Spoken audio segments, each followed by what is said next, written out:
चला आज आपण बनवूया करडईची भाजी। तर अशा पद्धतीने करडईची भाजी घेतली आहे मी, अशी निवडून घेतली आहे। निवडून घेतल्यानंतर धुवून घेतली, तिला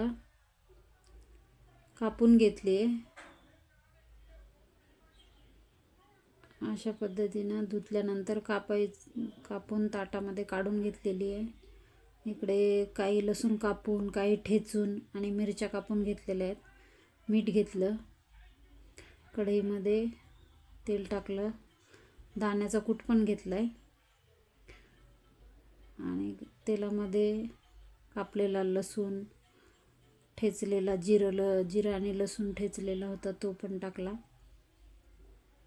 मिरची टाकली, मिरची कमी तिखट होती म्हणून थोडंसं लाल तिखट पण टाकलं। भाजी टाकली, मीठ टाकलं त्याच्यामध्ये आणि दाण्याचा कूट पण टाकला आणि हे अशा पद्धतीने त्याला चांगलं परतून घेतलं आणि अशी आपली भाजी तयार।